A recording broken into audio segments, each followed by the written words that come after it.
Will teach you Hindi. कल मैंने हिंदी का एक पाठ पढ़ाया था, पाठ का नाम है गजल। आज हम उसको ही आगे कंटिन्यू करेंगे। कल मैंने उसमें के 5 शेर पढ़ाए थे, बाकी के जो 4 शेर हैं वो आज हमें कविता, नई कविता, हाइकू, ये सब कविताएं लिखने की विधा है, मतलब फॉर्मेट है। इस तरीके से आप कविता लिख सकते हो। वैसे ही गजल भी एक काव्य विधा है, कविता लिखने का एक माध्यम है। इसके माध्यम से भी, इसके हेल्प से भी आप अपनी बात रख सकते हो। तो ये एक गजल हुआ।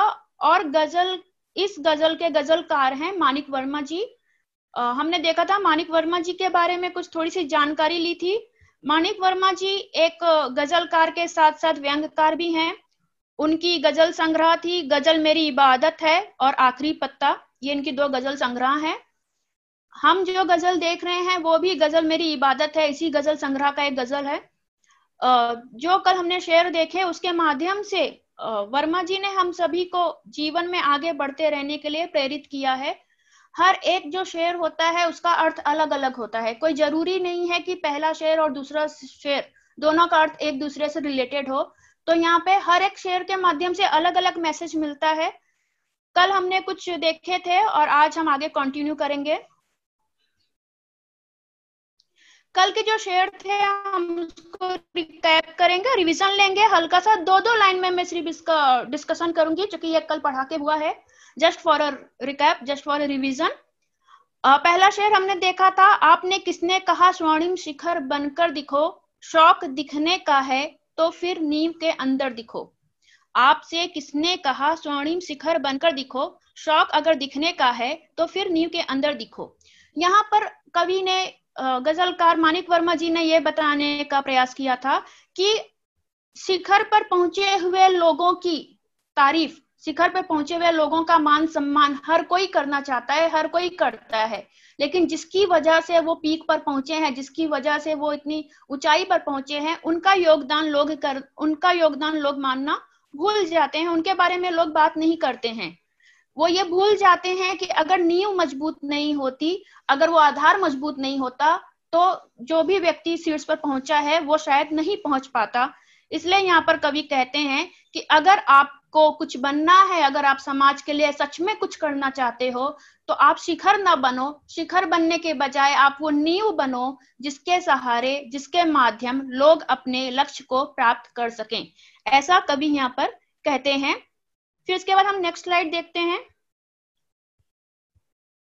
ये हमने कल देखा था, चल पड़ी तो गर्द बनकर आसमानों पर लिखो, और अगर बैठो कहीं तो मील का पत्थर दिखो। यहाँ पर गजलकार मानिक वर्मा जी ने यह बताया था कि जैसे जब आंधी आती है तो सारी धूल उड़ के आसमान में चारों तरफ छा जाती है, वैसे ही जब हम आगे बढ़ने का प्रयास करते हैं, जब हम आगे बढ़ते हैं, तो हमारे साथ में हमारा जो नाम है, हमारा जो जज्बा है उस काम को करने का, वो चारों तरफ फैल जाना चाहिए। सारे लोग हमारे नाम को जानने लगे, हमारे काम को जानने लगे, हमें ऐसा काम करना चाहिए। और अगर कभी संयोगवश, किसी कारणवश हम अपने लक्ष्य में नहीं पहुंच पाते हैं या थोड़े ही दूर पर रह जाते हैं, तो भी उस समय में भी, उस सिचुएशन में भी आपको लोगों के लिए मील का पत्थर बनना है। मतलब आप उस सिचुएशन में भी, उस जगह पे भी, उस पोजीशन में भी आप लोगों का मार्गदर्शन कीजिए, जिससे आने वाले लोगों को, उसी राह पर आगे आने वाले लोगों को आगे पहुंचने में कोई तकलीफ ना हो। और जो लक्ष्य आप ना हासिल कर सके हो, जिन गलतियों के कारण आपने अपना लक्ष्य ना हासिल किया हो, उन गलतियों को दूर करने के लिए आप लोगों का मार्गदर्शन करो, जिससे और लोग वो गलतियां ना करें और अपने लक्ष्य में पहुंचने पर कामयाब हो जाएं। इसके बाद हमने तीसरा देखा था, सिर्फ देखने के लिए दिखना कोई दिखना नहीं, आदमी हो तुम अगर तो आदमी बनकर दिखो। सिर्फ देखने के लिए दिखना कोई दिखना नहीं, आदमी हो तुम अगर तो आदमी बनकर दिखो। बहुत अच्छा शेर है। यहाँ पर गजलकार मानिक वर्मा जी ने बताया है कि सिर्फ देखने के लिए, मतलब केवल अच्छे कपड़े पहनकर, अच्छी वेशभूषा, अच्छी बात, आप अच्छा दिख रहे हो, इसका ये जरा भी मतलब नहीं है कि आप अच्छे मनुष्य हो। एक अच्छा मनुष्य बनने के लिए बहुत जरूरी है कि उस व्यक्ति के अंदर मनुष्यता का धर्म होना चाहिए, उस व्यक्ति के अंदर मनुष्यता होनी चाहिए। अगर आप किसी की मदद नहीं कर सकते हो, अगर आप किसी की हेल्प नहीं कर सकते हो, अगर आप किसी को खुश नहीं कर सकते हो, तो आप मनुष्य नहीं हो। आप मनुष्य कहलाने के योग्य नहीं हो। मनुष्य हो लेकिन आप मनुष्य, आपके अंदर मनुष्यता ही नहीं है, तो आपके होने नहीं होने का कुछ मतलब ही नहीं है। तो केवल अच्छे कपड़े पहनकर अच्छी तरह से मेकअप करके अच्छा दिखना, ये ऐसे दिखने का कोई फायदा ही नहीं है जब तक आपके अंदर ऐसा मनुष्य, एक मनुष्य की तरह मनुष्यता ना हो। कोई भी इंसान केवल तभी इंसान कहलाएगा जब उसके अंदर इंसानियत होगी। अगर उसके अंदर इंसानियत नहीं है तो वो मनुष्य इंसान कहलाने के लायक नहीं है, वो व्यक्ति इंसान कहलाने के लायक नहीं है। उसके होने नहीं होने से कुछ फर्क नहीं पड़ता है। इसके बाद नेक्स्ट हमने देखा था, जिंदगी की शक्ल जिसमें टूटकर बिखरे नहीं, पत्थरों के शहर में वो आईना बनकर दिखो। यहाँ पे बहुत अच्छा एग्जाम्पल देकर गजलकार ने हमें ये बात समझाई है। यहाँ पे एग्जाम्पल दिया है एक आईने का। आईना मतलब मिरर। जैसे एक आईने में अगर आप अपना चेहरा देखते हो तो वो आईना आपको आपका असली चेहरा दिखाता है। उस चेहरे में वो कोई चेंजेस नहीं करेगा, आप जैसे हो एज इट इज आपको आपका चेहरा दिखाई देगा। आपकी असलियत वो आईना दिखलाता है। आप जो भी, आप अच्छे हो तो अच्छे दिखोगे, आपने कलर अपना डार्क कर रखा है तो आपको डार्क कलर ही दिखेगा।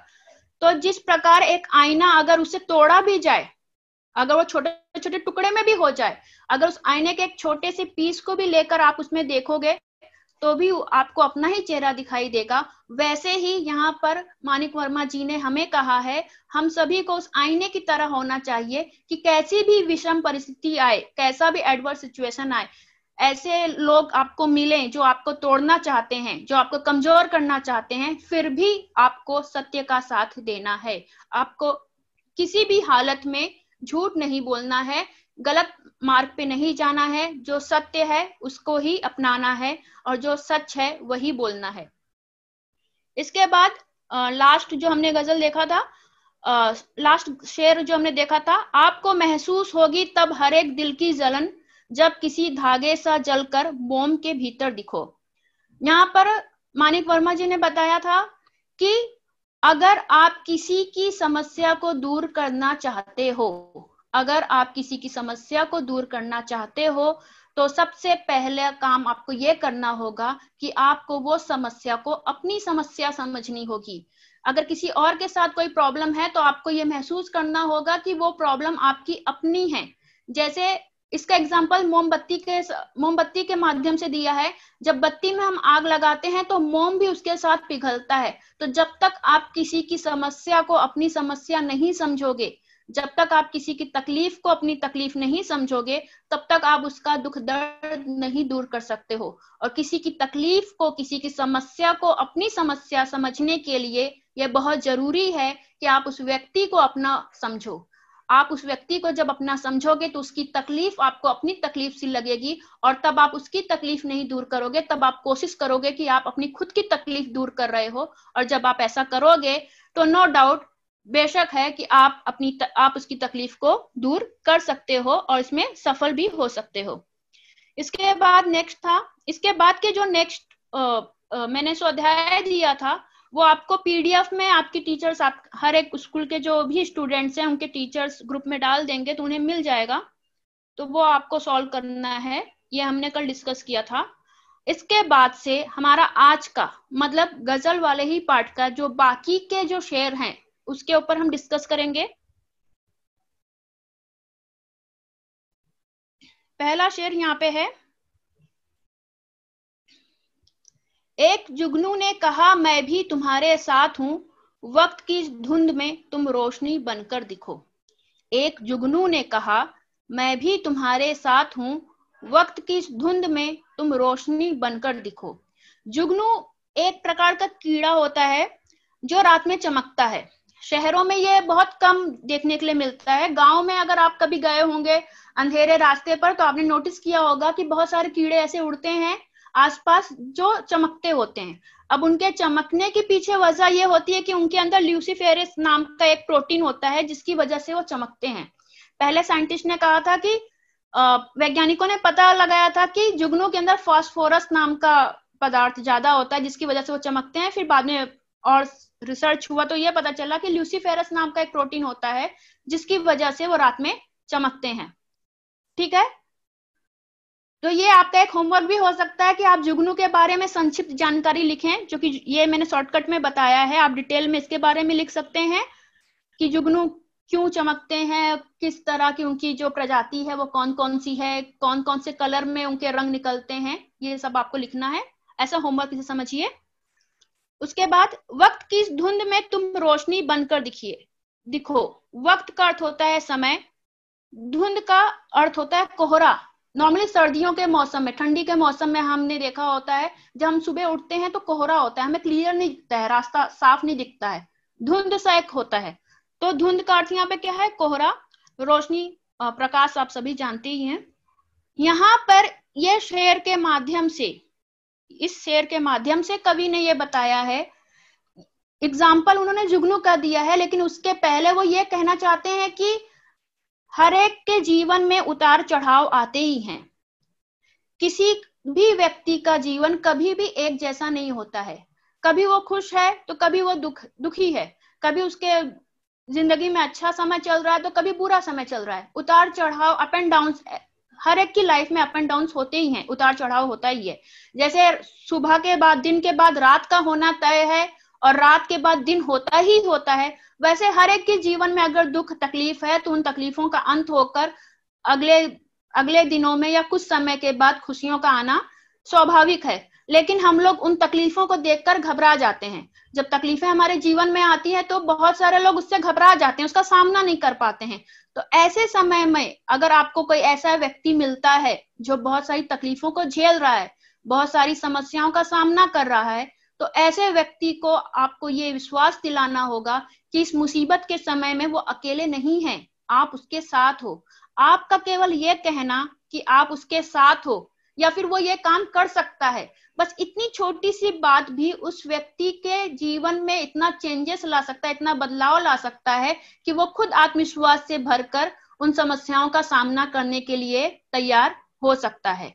यहाँ पर इसका एग्जाम्पल देते हुए कवि ने कहा है कि जैसे पूरे घने अंधियारे रास्ते में एक छोटा सा जुगनू अगर रोशनी फैला सकता है, जो राहगीर हैं, जो रास्ते पर चलने वाले हैं, वो अंधकार की वजह से अगर रास्ता नहीं देख पा रहे हैं और अचानक से वहां जुगनू आ जाते हैं तो वो इतनी रोशनी फैला देते हैं कि रास्ता भी दिखने लगता है। जब एक छोटा सा जुगनू रात के अंधकार को दूर करके रोशनी फैला सकता है तो आप भी किसी के जीवन में वो उम्मीद की लौ बन सकते हो, आप भी किसी के जीवन में वो आशा की किरण जगा सकते हो। आपका केवल यह कहना कि आप उसके साथ हो, ये भी उस व्यक्ति के जीवन में बहुत ज्यादा बदलाव ला सकता है। तो यहाँ पर कवि ने कहा है, जिस तरह एक जुगनू रात के अंधकार को दूर करके लोगों को रास्ता दिखा सकता है, वैसे ही आपका भी जीवन होना चाहिए। आप भी किसी और के जीवन में जो समस्याओं से घिरे हुए हैं, ऐसे लोगों के जीवन में आपका महत्व ऐसा होना चाहिए कि आपकी वजह से वो लोग अपनी समस्याओं से लड़ने का साहस जुटा पाएं। आप उनके अंदर आत्मविश्वास भरने का काम कीजिए। आप उनको ये हौसला दीजिए कि आप उनको ये हौसला दीजिए कि वो इस समस्या का समाधान कर सकते हैं। अगर आप ऐसा करते हैं तो निश्चित ही आप उसी जुगनू का रोल प्ले कर रहे हो, उसी जुगनू की तरह हो जो रात के अंधकार में भी रोशनी फैला सकता है, और आप भी किसी और के जीवन में रोशनी फैला सकते हो। तो इसका जब सरल अर्थ हम लिखेंगे तो वो इस तरह से लिखेंगे। प्रस्तुत पंक्तियों के माध्यम से कवि ने ये समझाने का प्रयास किया है कि हर एक के जीवन में उतार चढ़ाव आते रहते हैं। हर एक का जीवन कभी भी एक सा नहीं रहता है। कोई भी ऐसा व्यक्ति नहीं है जिसका जीवन हमेशा एक सा रहा है, कोई भी। और ना ऐसा होगा कि हर एक किसी के जीवन में हमेशा सुखी सुख हो। हर एक के जीवन में हर तरह के पल आते रहते हैं, कभी सुख के कभी दुख के।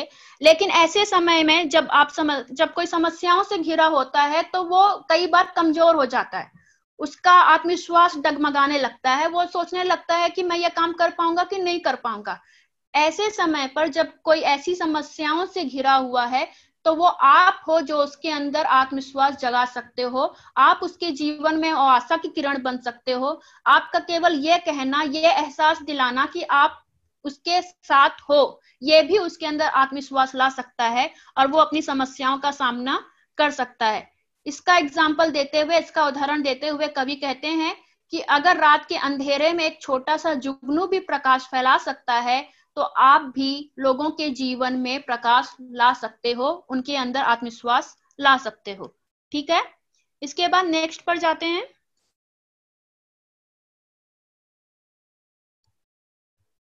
ये बहुत अच्छा शेर है। एक मर्यादा बनी है हम सभी के वास्ते, एक मर्यादा बनी है हम सभी के वास्ते, गर तुम्हें बनना है मोती सीप के अंदर दिखो। मर्यादा का अर्थ क्या है? लिमिटेशन, सीमा, कुछ सीमाएं होती है, हर एक की कुछ ना कुछ सीमा होती है। गर का अर्थ यहाँ पे है अगर। नॉर्मली जब हम शेर लिखते हैं तो मात्राओं को कंट्रोल करने के लिए, मात्रा सही करने के लिए हम गर की जगह अगर शब्द, अगर की जगह गर शब्द भी यूज करते हैं, या वाइस वर्सा। अगर ज्यादा मात्रा का आपको शेर लिखना है तो आप अगर भी यूज कर सकते हो। उसके बाद नेक्स्ट वर्ड है यहाँ पे वास्ते। वास्ते का अर्थ होता है लिए। ठीक है, सीपी हर एक को पता है, मोती जो है वो सीप के अंदर ही डेवलप होता है, हवा पानी से जो रासायनिक प्रतिक्रिया होती है उसके बाद ही मोती बनता है, तो सीपी सबको पता है। यह शेर का अर्थ समझना हम सबके लिए बहुत जरूरी है। हर कोई, आपके लिए, हमारे लिए, सबको ही हर किसी ना किसी उम्र के पड़ाव में यह समझना बहुत जरूरी हो जाता है कि हर एक की कुछ लिमिटेशंस होती है। एक मर्यादा बनी है हम सभी के वास्ते, हर एक की अपनी लिमिटेशन होती है, हर एक की अपनी सीमा होती है, हर एक के अंदर एक टैलेंट होता है। कोई जरूरी नहीं कि वो सारे चीज में अच्छा हो, उसके अंदर सारे अच्छे गुण हो, या वो सब कुछ कर सकता है, वो कोई जरूरी नहीं है, या फिर वो कुछ भी नहीं कर सकता, ऐसा भी नहीं होता। ऐसा कोई व्यक्ति नहीं है जो सब कुछ कर सकता है, उसको सारी चीजें आती हैं, और ऐसा भी कोई व्यक्ति नहीं है जिसे कुछ भी ना आता हो। जैसे फॉर एग्जाम्पल, अगर मुझे गाने के लिए बोला जाए तो मैं बहुत अच्छी सिंगर नहीं हूँ, मैं बहुत अच्छा नहीं गा सकती हूँ, लेकिन अगर मुझे लिखने के लिए बोला जाए तो मैं अच्छा लिख सकती हूँ, अगर मुझे बोलने के लिए बोला जाए तो मैं बोल सकती हूँ। वैसे ही कोई अच्छा लिख सकता है, कोई अच्छा बोल सकता है, कोई अच्छे से समझा सकता है। तो ये हर एक की अपनी अपनी कैपेसिटी होती है, हर एक की अपनी अपनी क्षमता होती है, ये लिमिटेड है। कोई जरूरी नहीं है कि एक ही व्यक्ति बहुत अच्छा वक्ता भी हो, बहुत अच्छा लिखता भी हो, बहुत अच्छा समझाता भी हो, जरूरी नहीं है। जैसे फॉर एग्जाम्पल, उदाहरण के लिए हम लेंगे तो विराट कोहली बहुत अच्छे क्रिकेटर हैं, बहुत अच्छा क्रिकेट खेलते हैं, उनका नाम काफी है। ठीक है, लेकिन अगर उन्हें गाने के लिए बोला जाए तो नो डाउट वो गाना गा सकते हैं, गाना गाते होंगे, लेकिन वो अरिजीत सिंह नहीं बन सकते हैं, अरिजीत सिंह की जगह वो नहीं ले सकते हैं। जितना अच्छा गाना अरिजीत सिंह गाते हैं उतना अच्छा गाना विराट कोहली नहीं गा सकते हैं। सेम फॉर अरिजीत सिंह बहुत अच्छा गाना गाते हैं, बहुत अच्छे सिंगर हैं, को खेलते भी होंगे, नो डाउट वो टेबल टेनिस भी खेलते होंगे, फुटबॉल भी खेलते होंगे, क्रिकेट भी खेलते होंगे, लेकिन वो विराट कोहली को रिप्लेस नहीं कर सकते हैं। मतलब विराट कोहली के इतना अच्छा वो नहीं खेल सकते हैं। सेम अगर आप इसमें लेंगे, जैसे सानिया मिर्जा हो गई, वो भी टेनिस प्लेयर है, वो बहुत अच्छा टेनिस खेलती हैं, लेकिन वो लता मंगेशकर नहीं बन सकती हैं। लता मंगेशकर बहुत अच्छा गाना गाती हैं और वो सानिया मिर्जा नहीं बन सकती हैं। तो हर एक की अपनी एक एक लिमिटेशन है, इसके बावजूद, अपने अपने लिमिटेशन में होने के बावजूद इन लोगों ने अपने क्षेत्र में नाम कमाया है, अपनी एक पहचान बनाई है। विराट कोहली को सब कुछ नहीं आता, लेकिन उसे खेलने बहुत अच्छा आता है, इसलिए वो एक अच्छे प्लेयर हैं। अरिजीत सिंह को सारी चीज नहीं अच्छे से आती होगी, सब में वो परफेक्ट नहीं है, लेकिन वो गाना एक उनकी योग्यता ऐसी थी कि वो गाना अच्छा गाते थे, उन्होंने उसके ऊपर काम किया और वो अच्छे गायक बने।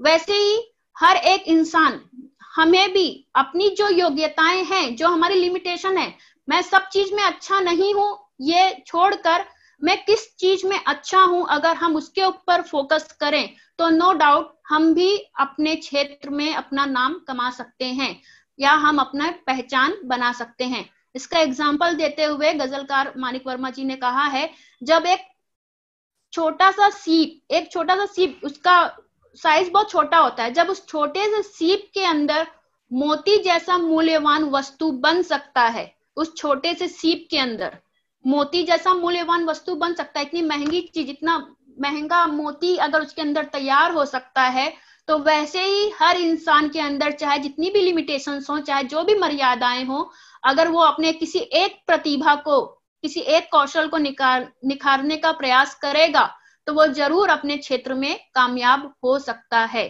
तो इसका अगर हम अर्थ लिखेंगे, सरल शब्दों में अगर इसका अर्थ लिखना होगा तो हम ऐसे भी लिख सकते हैं कि यहाँ पर कवि ने बताया है कि हर एक की अपनी एक सीमा होती है, एक मर्यादा होती है। वो अपनी मर्यादा से बढ़कर काम नहीं कर सकता है। हर एक के पास कुछ ना कुछ ऐसे कौशल होते हैं, कुछ ना कुछ ऐसे गुण होते हैं जो उसके अच्छे हैं, जो उसका पॉजिटिव पॉइंट है। कुछ ऐसी चीजें हैं जो वो नहीं कर सकता है। तो जो नहीं कर सकता है उसके ऊपर ध्यान देने के बजाय अगर हम जो कर सकते हैं उसके ऊपर ध्यान दें तो बहुत जल्दी किसी भी कीमत पर हम लोग अपने क्षेत्र में अपना नाम बना सकते हैं, अपनी अलग पहचान बना सकते हैं। इसका एग्जाम्पल देते हुए कवि ने कहा है कि जैसे एक छोटे से सीप के अंदर मोती जैसा मूल्यवान वस्तु बन सकता है, इतनी लिमिटेशंस के बावजूद बाहर नहीं बनता है, उस छोटे से सीप के अंदर ही मोती बनता है। तो एक इंसान के अंदर भी ये काबिलियत होती है, कोई ना कोई एक ऐसा गुण होता है, हमें उसे सिर्फ पहचानना है और उसके ऊपर काम करना है, तो हम भी इस दुनिया में मूल्यवान बन सकते हैं। जिस तरह एक मोती मूल्यवान पदार्थ, एक मूल्यवान वस्तु है, वैसे हम भी जीवन में मूल्यवान बन सकते हैं, हमारा भी पहचान दुनिया में हो सकता है। आई होप कि ये आपको समझा होगा। नेक्स्ट जाते हैं। डर जाए फूल बनने से कोई नाजुक कली, डर जाए फूल बनने से कोई नाजुक कली, तुम ना खिलते फूल पर तितली के टूटे पर दिखो। यहाँ पे पर का अर्थ है पंख। पर के दो अर्थ होते हैं, पर जब हम लोग बोलते हैं बट, लेकिन, और दूसरा अर्थ क्या हुआ, पंख। लास्ट ईयर के हिंदी का जो बोर्ड का पेपर था उसमें ये ऐसा ही क्वेश्चन था कि आपको पर का अर्थ लिखना था। तो पर के दो अर्थ होते हैं, एक होता है लेकिन, बट, और दूसरा यहाँ पे क्या है, पंख। ठीक है, तो ऐसे भी प्रश्न एग्जाम में आते हैं। तो हर एक छोटी छोटी चीज आपको नोटिस करनी होती है। अगर एग्जाम में आपको बोला जाता है कि किताब के अंदर का ही 100% किताब के अंदर से ही क्वेश्चन आता है, तो वो ऐसे ही आते हैं। हर छोटी छोटी चीज वो लोग उसमें से वो क्वेश्चन बना के वो लोग डाल सकते हैं। जो एग्जामिनर जो भी पेपर सेट करते हैं वो छोटी छोटी चीजों को ही कंसीडर करते हैं और एग्जाम बना लेते हैं, क्वेश्चन बना के एग्जाम में डाल देते हैं। तो यहाँ पे है, डर जाए फूल बनने से कोई नाजुक कली, तुम ना खिलते फूल पर तितली के टूटे पर दिखो। यहाँ पे एक इमेज देख रहे हो, उसमें एक कली है, एक फूल है, और फूल के ऊपर एक तितली है जो फूल का रस पीने की कोशिश कर रही है। तो यहाँ पर कवि कहते हैं कि अगर कोई कली फूल बनने से केवल इसलिए डर रही है कि उसे ऐसा लग रहा है कि जब मैं फूल बनूंगी या फिर अगर मैं फूल बनूंगी तो तितली मुझे परेशान करने आ जाएगी, जैसे ही मैं फूल बनूंगी वैसे ही तितली मुझे परेशान करने आ जाएगी, और केवल इस डर से वो फूल नहीं बनना चाहती है, तो ऐसे कलियों का तुम्हें डर निकालना है, ऐसे लोगों का डर निकालना है। यहाँ पे कली के माध्यम से आप किसी भी ऐसे व्यक्ति को कंसीडर कर सकते हो जो किसी चीज से डर रहा हो, आगे बढ़ने से डर रहा हो, निर्णय लेने से, डिसीजन लेने से डर रहा हो। ऐसा कोई भी व्यक्ति जो आगे बढ़ने से डर रहा हो, उसके डर को निकालने का काम आपको करना है।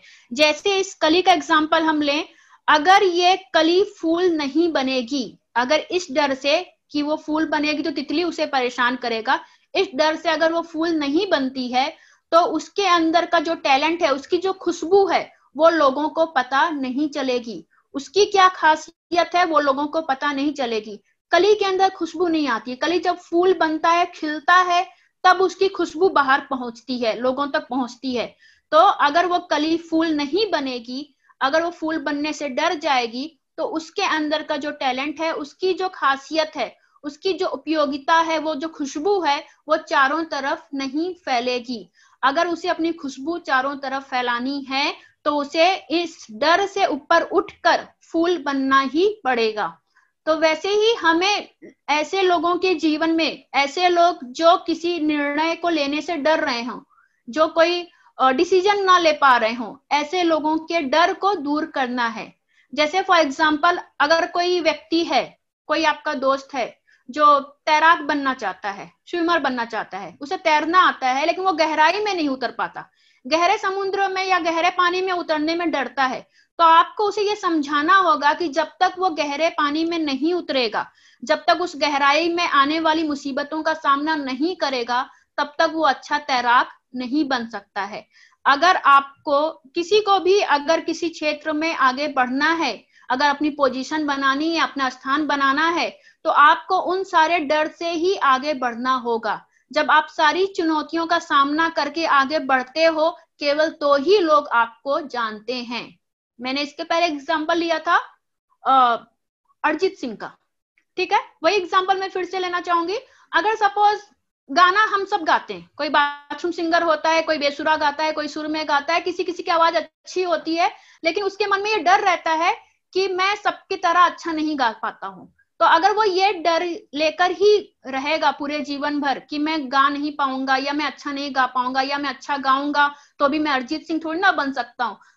आप बनोगे कि नहीं बनोगे, that is the different thing, वो तो बाद में डिसाइड होगा। लेकिन अगर आप कोशिश नहीं कर रहे हो तो ये गलत है। तो ऐसे लोगों का डर आपको निकालना है कि जब तक आप गाने के लिए ट्राई ही नहीं करोगे, प्रयास ही नहीं करोगे, तब तक आप अच्छे सिंगर बन ही नहीं सकते हो। तो यहाँ पर कवि ने यही कहा है कि जो लोग डिसीजन लेने से डरते हैं, जो लोग किसी निर्णय को लेने से डरते हैं, आगे डिसाइड नहीं कर पाते हैं कि उन्हें क्या करना है, ऐसे लोगों के डर को तुम्हें दूर करना है। उन्हें समझाना है कि जब तक कोई कली फूल नहीं बन जाती तब तक उसकी खुशबू बाहर लोगों तक नहीं फैलती है। वैसे ही कोई व्यक्ति जब तक समस्याओं का सामना करके आगे नहीं बढ़ता है, तब तक लोग, दुनिया उसे नहीं जानती है या उसे नहीं जान पाएगी।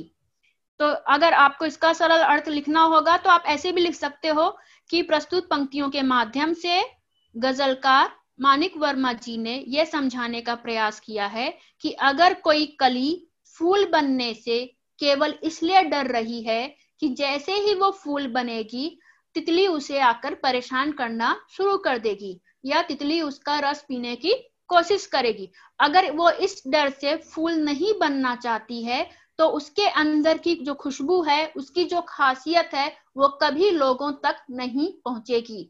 अगर उसे अपनी खासियत लोगों तक पहुंचानी है, अगर उसे अपनी खुशबू सब जगह बांटनी है, तो उसे फूल बनना ही होगा, उसे उस मुसीबत का सामना करना ही होगा। वैसे ही अगर कोई व्यक्ति समस्याओं का सामना करने के लिए नहीं तैयार है, तो वो कभी भी अपने क्षेत्र में, अपने फील्ड में अपना नाम नहीं बना सकता, अपनी पहचान नहीं बना सकता है। अगर उसे अपनी पहचान बनानी है तो उसे अपने समस्याओं का सामना करना ही होगा। तो यहाँ पर कवि कहते हैं कि आप ऐसे व्यक्ति बनो जो इस तरह के लोग जो किसी डिसीजन को लेने से डरते हैं, उनके डर को दूर करो और उन्हें यह समझाओ कि आगे बढ़ने से ही, समस्या का सामना करने से ही उनकी समस्या भी सुलझेगी और वो अपना नाम भी बना सकते हैं या अपनी एक पहचान बना सकते हैं।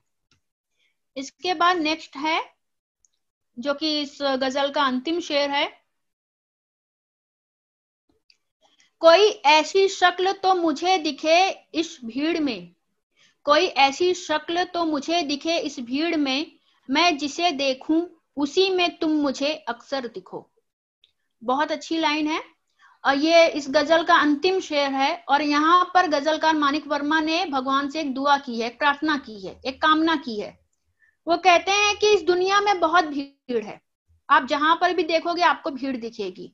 हालांकि ये लॉकडाउन का पीरियड चल रहा है तो आपको भीड़ ना दिखे, लेकिन नॉर्मली दुनिया में इतनी भीड़ है कि आप जहां भी जाओ आपको भीड़ दिखेगी। तो कवि यहाँ पर भगवान से केवल ये विनती कर रहा है या ये कामना कर रहा है कि मैं इस भीड़ में जिसे भी देखूं मुझे उसमें आप दिखाई दो, मतलब मुझे उसमें भगवान का रूप दिखाई दे। भगवान का रूप दिखाई दे यहाँ पर कहने का मतलब है कि भगवान के रूप वाले जो गुण होते हैं, जैसे फॉर एग्जाम्पल, उदाहरण के लिए आप समझिए, अगर आप किसी की मदद करते हो, अगर आप किसी की सहायता करते हो, आपकी वजह से किसी के चेहरे पर मुस्कुराहट आती है, किसी को कोई समस्या सुलझती है, तो वो कहता है वो आपको कहता है कि आप मेरे लिए भगवान का रूप हो, आपने मेरी ये समस्या सुलझाई। हमने बहुत बार देखा है कि जो बहुत बड़े अच्छे पोस्ट पर पहुंच जाते हैं, वो किसी को जब अपना भाषण देते हैं, स्पीच देते हैं, तो बताते हैं कि फला व्यक्ति मेरे जीवन में भगवान बनकर आया, उसने मेरी सहायता की, इसलिए आज मैं इस पोस्ट पर पहुंचा हूं, आज मैंने ये जो मुकाम हासिल किया है उसकी वजह से वो मेरे जीवन में भगवान बनकर आया। तो भगवान बनकर आना मतलब ऐसे गुण जिसमें कोई बुरी चीज ना हो। देखो, हर एक व्यक्ति के अंदर भगवान और शैतान दोनों होता है, हर एक व्यक्ति के अंदर देव और दानव दोनों होते हैं, देव का मतलब है कि ऐसी कोई चीज जिसकी वजह से लोगों को अच्छा लगे। अगर मैं किसी की मदद करती हूँ, वो खुश होता है, तो मैंने देव वाला काम किया है, मैंने किसी को खुश किया है, मेरी वजह से कोई खुश हुआ है। अगर मैं कोई ऐसा काम करूं कि उसकी वजह से कोई परेशान हो रहा है, कोई दुखी हो रहा है, किसी को तकलीफ हो रही है, तो वो मैंने दाना वाला काम किया है। मतलब मेरे अंदर उस समय दाना वाला गुण हावी है। तो अच्छा और बुरा हर एक व्यक्ति के अंदर होता है, ऐसा कोई व्यक्ति नहीं है जो हर समय बुरा ही है। एकदम बुरा से बुरा व्यक्ति भी, अगर आप किसी चोर को भी, जो एकदम नामी चोर है, वो भी, उसके अंदर भी एक अच्छा गुण ये होगा कि वो अपने बच्चे की खुशी के लिए कुछ करता होगा, मतलब अपने बच्चे को खुश करने के लिए ही काम करता होगा। तो हर एक व्यक्ति के अंदर अच्छा और बुरा गुण होता ही है। यहाँ पर कवि ये कहना चाहते हैं कि इस भीड़ में मैं जब भी किसी का भी चेहरा देखूं तो मुझे उसमें आप दिखो, मतलब देव गुण वाले लोग दिखें, ऐसे लोग दिखें जो दूसरों की खुशी देखकर खुश हों, दूसरों का गम देखकर दुखी हों, जो कोशिश करें कि उनकी वजह से लोग खुश हों, जो ये नहीं चाहते कि दुनिया में, समाज में भेदभाव हो, नफरत हो, घृणा हो, झगड़े हों, ऐसे लोग ना दिखें, बल्कि ऐसे लोग दिखें जो इस देश में, इस समाज में प्रेम लाना चाहते हो, हिंसा ना चाहते हो, अहिंसा चाहते हो। ठीक है, तो ऐसे लोगों की कामना यहाँ पर कवि ईश्वर से कर रहे हैं कि कोई ऐसी शक्ल तो मुझको दिखे इस भीड़ में, इस भीड़ में मुझे कोई ऐसा व्यक्ति तो दिखे कि मैं जब भी देखूं उसमें मुझे आप दिखो। आप दिखो मतलब भगवान दिखे। मैं जब भी देखूं, मैं जिसे देखूं उसी में तुम मुझे अक्सर दिखो, मैं जिसे देखूं उसी में तुम मुझे अक्सर दिखो। इसका मतलब क्या है कि जब भी मैं किसी व्यक्ति का चेहरा दिखूं तो वो मुझे आप जैसा दिखाई दे, उसके अंदर मानवीय गुण हो, जिसके अंदर मानवीय गुण हो, या जो देवी गुण जिसे बोलते हैं, जो दूसरों का भला चाहे, ऐसा कोई व्यक्ति मुझे दिखाई दे। ठीक है, ये आज के जो हमारे गजल के जो बाकी शेर थे वो हैं। इसके बाद यहाँ पे स्वाध्याय है, मैंने तैयार किया है, आपकी टेक्स्ट बुक के अलावा है ये। देखो गजल वाले जो, ये जो कविता वाले जो पार्ट होते हैं, उसमें जो संजाल के क्वेश्चन होते हैं या जो आकलन के लिए प्रश्न पूछे जाते हैं, बहुत ही इजी होते हैं।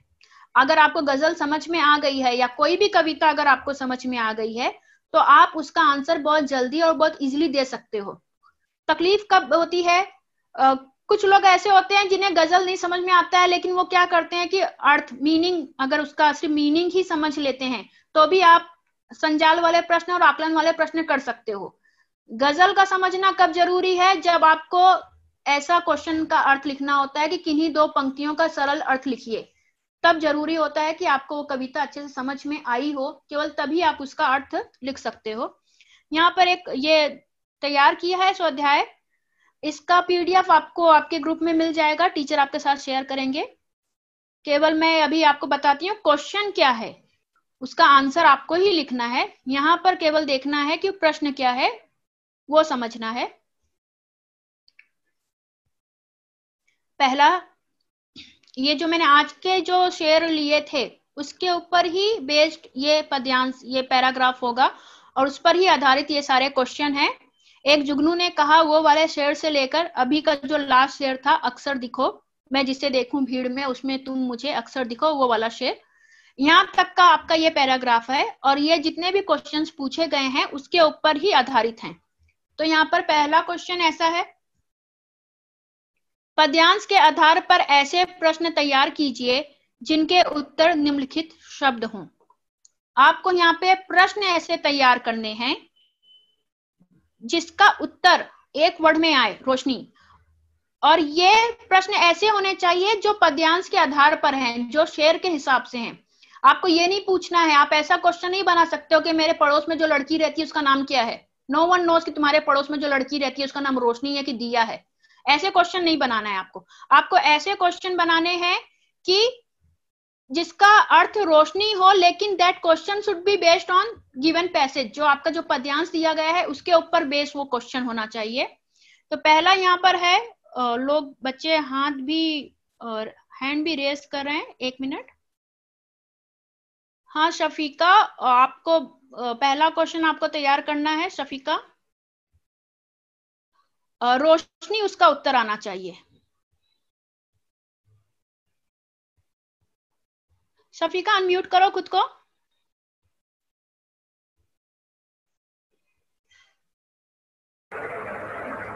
हाँ शफीका बोलो। बिंद में कैसा बनकर दिखना चाहिए? सॉरी, जोर से बोलना थोड़ा। कैसा बनकर दिखना चाहिए? हाँ, हमें कैसा बनकर दिखना चाहिए। ओके, कोई और? हाँ स्वप्निल,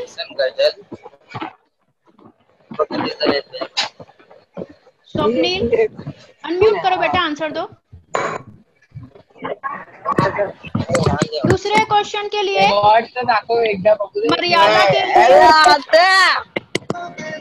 एक तो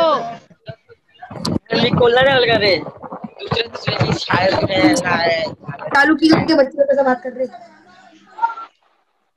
हम नहीं पूछते हैं, ज्यादा बेटर होगा, क्योंकि आपका जो बैकग्राउंड म्यूजिक है वो बहुत ज्यादा आ रही है। तो आप मैं सिर्फ क्वेश्चन बता देती हूँ, आप उसका आंसर लिखने की कोशिश कीजिए, अदरवाइज पूरी क्लास डिस्टर्ब होगी। तो यहाँ पर आप इसके उत्तर लिख के अपने सब्जेक्ट टीचर को दिखा सकते हैं, आपकी सब्जेक्ट टीचर उसे करेक्ट कर लेंगे। सेकंड क्वेश्चन है मर्यादा। ऐसा क्वेश्चन बनाना, ऐसा प्रश्न बनाना है कि जिसका आंसर में मर्यादा आए। आपको सिर्फ प्रश्न लिखना है, उत्तर नहीं लिखना होता है ऐसे क्वेश्चन में। फिर थर्ड है मर्यादा क्या होता है? मर्यादा मैम कैन बोलूं क्या? Mute all. मैं बोलूं?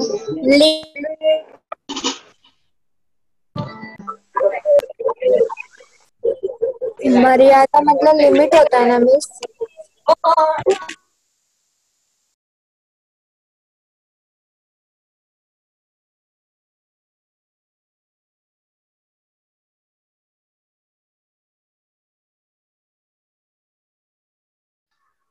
मर्यादा का अर्थ लिमिट होता है, वो मैंने बताया था, सीमा होती है। ठीक है, फिर तीसरा वर्ड है कली। नेक्स्ट क्वेश्चन ऐसे आ सकते हैं, निम्नलिखित शब्दों के समानार्थी शब्द पद्यांश में से ढूंढकर लिखिए। निम्नलिखित शब्दों के समानार्थी शब्द पद्यांश में से ढूंढकर लिखिए। यहाँ पर आपको वर्ड दिया गया है, उसी वर्ड के मीनिंग वाले शब्द आपको कविता में से, जो भी कविता, जो भी आपके शेर है उसमें से ढूंढकर लिखना है। जैसे कोहरा, चेहरा और पंख। कोहरा के लिए इस जो 4 शेर थे उसमें कोहरा के लिए कौन सा शब्द आया है वो लिखना है, चेहरा के लिए कौन सा शब्द आया था वो लिखना है, और पंख के लिए कौन सा शब्द आया था वो लिखना है। ठीक है, तो ये एक आपको करना है। कभी कभी इसका अपोजिट तरीके से भी क्वेश्चन पूछा जाता है, उसमें आपको कविता के ही शब्द दिए जाते हैं और पूछा जाता है कि इसके अर्थ वाले, इसका अर्थ बताने वाले शब्द लिखो। तो ये ऐसे घुमा फिरा के आपको क्वेश्चन पूछा जाता है। ठीक है, उसके बाद नेक्स्ट है सौमत का क्वेश्चन यहाँ पे डाला है, सकारात्मक सोच का हमारे जीवन पर प्रभाव। सकारात्मक सोच का हमारे जीवन पर क्या प्रभाव पड़ता है, ये आपको लिखना है। किसी के भी जीवन में सकारात्मक सोच मतलब पॉजिटिव थिंकिंग, पॉजिटिव और निगेटिव थिंकिंग, 2 तरीके की थिंकिंग होती है। एक सकारात्मक सोच होती है, एक नकारात्मक सोच होती है। सकारात्मक सोच से कई बार हम वो काम भी करने में सक्सेसफुल हो जाते हैं जो हम कभी सोचे नहीं होते कि हम कर सकते हैं। लेकिन वो डिपेंड करता है कि आप उसको कितना पॉजिटिवली लेते हो, कितना सकारात्मक तरीके से उसको सोचते हो कि आप उसे कर सकते हो। ठीक है, तो इसके ऊपर आपको सौमत लिखना है। सौमत 60 to 80 वर्ड्स में ही, 60 से 80 शब्दों में ही आपको लिखना है। ये आप लिख लिए। इसके बाद नेक्स्ट आपको इसमें ऐसे भी प्रश्न आते हैं, जैसे आपको गद्यांश में सौमत का क्वेश्चन आता है, वैसे ही पद्यांश में नॉर्मली आपको कविता की, जो भी कविता है उसकी 2 पंक्ति दी जाती है और आपको पूछा जाता है कि इसका सरल अर्थ लिखिए। पहले के जो पेपर थे उसमें लिखा जाता था संदर्भ सहित अर्थ लिखिए। तो जब ऐसे क्वेश्चन आते थे कि संदर्भ सहित अर्थ लिखिए, तब आपको लिखना होता था कि ये किस संदर्भ में, ये जो पंक्ति ली गई है वो किस संदर्भ में ली गई है। ठीक है, लेकिन यहाँ पर आपको सिर्फ सरल अर्थ लिखना है। बट तो भी मेरा ये सजेशन रहेगा कि आपको इसमें लिखना होगा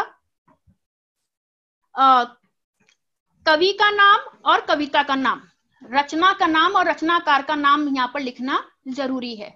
ठीक है, उसके बाद ही आप इस पंक्तियों का अर्थ लिखिए। यहाँ पर मैंने एक शेर दिया है, पहला वाला, एक जुगनू ने कहा मैं भी तुम्हारे साथ हूँ, वक्त के धुंध में तुम रोशनी बनकर दिखो। ये कोई भी पंक्ति हो सकती है, जो भी आपको पढ़ाया गया उसमें से कोई भी पंक्ति जो हो सकती है, इसलिए आपको हर एक का अर्थ लिखने की आप कोशिश कीजिए। स्टार्ट ऐसे ही करना होगा कि यह रचना गजल है, रचनाकार का नाम मानिक वर्मा है, और इन पंक्तियों के माध्यम से कवि ने या गजलकार मानिक वर्मा ने हमें यह समझाने का प्रयास किया है dot dot dot dot dot dot, जो भी समझाने का प्रयास किया है वो आप उसका अर्थ लिख सकते हैं। इसके बाद आपके टेक्स्ट बुक में एक क्वेश्चन है, यदि मेरा घर अंतरिक्ष में होता। आपकी किताब में ये एक प्रश्न दिया गया है, यदि मेरा घर अंतरिक्ष में होता। इस विषय पर आपको 80 से 100 शब्दों में निबंध लिखना है। देखिए, जब यदि वाले प्रश्न आ जाते हैं, यदि, अगर, तो वो वाले प्रश्न जो होते हैं ये totally depends on your imagination. आपकी कल्पना कितनी है, आपकी कल्पना शक्ति कैसी है। तो ये तरह के जो निबंध होते हैं वो कल्पनात्मक निबंध होते हैं।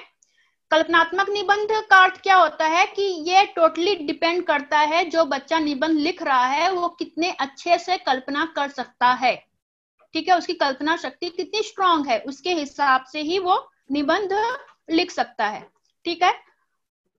अगर यहाँ पर यदि मेरा घर अंतरिक्ष में होता, किसी का घर अंतरिक्ष में नहीं है, ये आपको कल्पना करना है कि मेरा घर अगर अंतरिक्ष में होता तो कैसा होता, क्या होता। इसकी जगह मैं आपको एक एग्जाम्पल देकर समझाती हूँ। अगर ऐसा क्वेश्चन हो कि अगर बरसात ना होती तो, ठीक है, अगर बरसात ना होती तो ये भी एक कल्पनात्मक निबंध है। अगर बरसात ना होती तो आप इसमें जब इसका आंसर आप लिखने के लिए शुरुआत करें तो आपको डायरेक्ट जो टॉपिक दिया है वही उठाकर नहीं लिखना होता है। अगर सपोज ये वाला जो टॉपिक मैंने आपको एग्जाम्पल के लिए लिया है कि अगर बरसात ना होती तो, अगर आप इसका आंसर डायरेक्ट ऐसे लिखोगे कि अगर बरसात ना होती तो लोग पानी बिना मर जाते, ठीक है, हो गया, बोल दिया, खत्म हो गया। अब आप इसको एक्सटेंड क्या करोगे, पानी बिना मर जाते हो, फिर आप क्या करते हो, वही सेंटेंस को बार बार घुमाते फिर आते रहते हो, और एग्जामिनर को समझ में आ जाता है कि ये बंदे ने कुछ भी इमेजिन नहीं कर पाया है और सिर्फ घुमा रहा है, और आपके मार्क्स उसमें कट हो जाते हैं। तो अगर ऐसे टॉपिक होते हैं कि अगर बरसात ना हो तो आपको स्टार्ट करना पड़ेगा, पहले एक पार्श्वभूमि से एक पृष्ठभूमि आपको बनानी पड़ेगी। उसमें आपको लिखना होगा कि बरसात का जैसे आप ऐसा लिख सकते हो कि मुझे बरसात का मौसम बहुत पसंद है, जब बारिश होती है तो बहुत अच्छा लगता है, धरती पर सारे पेड़ पौधे खुशी से झूमने लगते हैं और सारे लोग, बच्चे, सबको ही खुश हो जाता है। किसान को भी बरसात की बहुत उम्मीद होती है, बरसात के आने की प्रतीक्षा करता है, क्योंकि बारिश आने के बाद ही वो खेती कर सकता है, नई फसल लगा सकता है। उसके बाद नेक्स्ट पैरा में आप ऐसा लिखिए कि लेकिन कभी कभी मैं सोचता हूं अगर बरसात ना होती तो। पहला पैराग्राफ आपका पृष्ठभूमि था, जो भी आपको पार्श्वभूमि बनाना था वो। सेकंड पैराग्राफ में आपका टॉपिक आएगा कि कभी कभी मैं सोचता हूं या कभी कभी मैं सोचती हूं कि अगर बरसात ना होती तो उसके बाद ना होती तो क्या क्या होता, वो आप सेकंड पैराग्राफ में लिखोगे। और फिर थर्ड पैराग्राफ में आप दोनों का कंक्लूजन लिखोगे। थर्ड पैराग्राफ नॉर्मली आपका पॉजिटिव एंडेड होना चाहिए, तो आप जब थर्ड पैराग्राफ लिखोगे तो आप उसमें ऐसा लिख सकते हो कि अगर बरसात नहीं होती तो बहुत सारी समस्याओं का सामना करना पड़ता। मैं बहुत खुशकिस्मत हूं कि मैं ऐसे देश में हूं कि जहां पर बरसात की इतनी समस्याएं नहीं होती हैं, और अगर कहीं पर बरसात की समस्याएं भी होती हैं तो कृत्रिम वर्षा का भी समाधान ढूंढ लिया गया है, जिससे कृत्रिम वर्षा करा के भी, ठीक है, कृत्रिम वर्षा करा के भी बारिश करवाई जा सकती है। तो ये ऐसे आप कल्पनात्मक निबंध जब भी लिखोगे तो उसके 3 पैराग्राफ होते हैं। एक पहले में आपको पृष्ठभूमि देना होता है, दूसरे में जो आपको टॉपिक दिया गया है उसके ऊपर लिखना होता है, और तीसरा पैराग्राफ आपका कंक्लूजन वाला होता है। आपके एग्जाम में 5 तरह के निबंध आते हैं, उसमें से एक होता है कल्पनात्मक निबंध, जो ये इस टाइप के हैं। इसके अलावा एक चरित्र लेखन होता है। चरित्र लेखन मतलब जिसमें ऐसे क्वेश्चन आते हैं कि मेरा प्रिय खिलाड़ी या मेरा प्रिय लेखक, मेरा प्रिय वैज्ञानिक। तो जब ऐसे 2 क्वेश्चन, अगर समझे एग्जाम में ऐसे 2 टॉपिक आए, एक में आया मेरा प्रिय खिलाड़ी और एक में कल्पनात्मक निबंध टाइप का कोई क्वेश्चन आया, तो आई विल सजेस्ट कि यू विल गो फॉर ये कल्पनात्मक निबंध के लिए आप जाओ। चरित्र लेखन वाले जो टॉपिक होते हैं, जैसे फॉर एग्जाम्पल मेरा प्रिय खिलाड़ी, आप लिखना शुरू कर दिया मेरा प्रिय खिलाड़ी विराट कोहली या महेंद्र सिंह धोनी या कोई भी XYZ, मैं एग्जाम्पल ले रही हूँ महेंद्र सिंह धोनी, ठीक है, आपने लिखना स्टार्ट किया कि मेरा प्रिय खिलाड़ी महेंद्र सिंह धोनी है।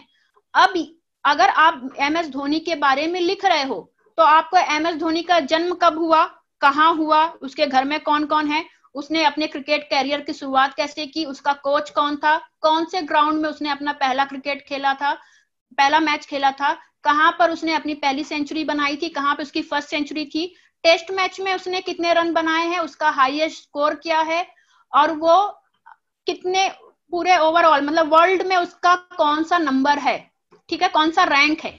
ये सारी चीजें आपको पता होनी चाहिए और ये सारा फैक्चुअल डाटा सही होना चाहिए। आप अपने हिसाब से महेंद्र सिंह धोनी का जन्म कभी भी नहीं करवा सकते हो, ये आपके ऊपर नहीं है। अगर आप अपने मन से उसका जन्म कभी भी करवा दे रहे हो, झारखंड की जगह उसका जन्म कहीं और करवा दे रहे हो, उड़ीसा में करवा दे रहे हो, तो टोटली गलत हो जाएगा। तो अगर इस तरह के दो निबंध आते हैं जहां पे एक चरित्र लेखन है और दूसरा कल्पनात्मक निबंध है, तो आई विल सजेस्ट यू कि आप सेकंड वाले के लिए जाओ, जहां पर टोटली चीज आप सच लिखो, गलत लिखो, जो आपका मन करे, उस टॉपिक से रिलेटेड आप कुछ भी लिख रहे हो तो वो सही माना जाएगा, क्योंकि उसका विषय ही कल्पना के ऊपर है। आप जो कल्पना कर रहे हो, जो सोच रहे हो, जो इमेजिन कर रहे हो, वो आप लिख सकते हो। कल्पनात्मक निबंध का दूसरा फायदा ये होता है कि जब भी आप निबंध लिखते हो, कई बार ऐसा होता है कि बोर्ड का पेपर जब हम लिखते हैं तो हमें पैराग्राफ पढ़ के आंसर लिखना होता है, तो कई बार ऐसा होता है कि रचना लेखन के पार्ट तक पहुंचते पहुंचते आपका टाइम कम हो जाता है, आपके पास बहुत कम टाइम बचता है। तो ऐसे समय पर आप इस निबंध को जो मन चाहे वो टाइप से लिख कर जितना जल्दी चाहे उतना जल्दी आप समेट सकते हैं, ठीक है। छोटी कहानी बनाकर भी आप समेट सकते हैं, अगर आपके पास टाइम बहुत ज्यादा है तो आप उसको बड़ा भी करके समेट सकते हैं, ठीक है। तो ये निबंध है, ये आपको लिखना है, इसके सारे स्वाध्याय के क्वेश्चंस हैं वो लिखना है। अगर आपको इसमें कुछ भी डाउट आता है तो आपकी जो सब्जेक्ट टीचर हैं, आपके स्कूल के जो व्हाट्सएप ग्रुप हैं, वहां पर आप वो डाउट पूछ सकते हैं। उम्मीद है कि आप ये करेंगे।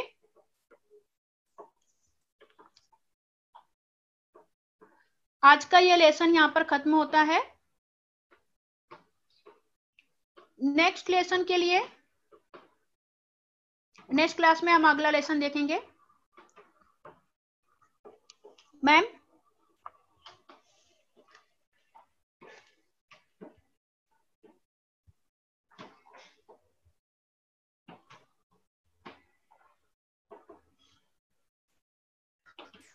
हेलो। हाँ मैम, खत्म हुआ मेरा। हाँ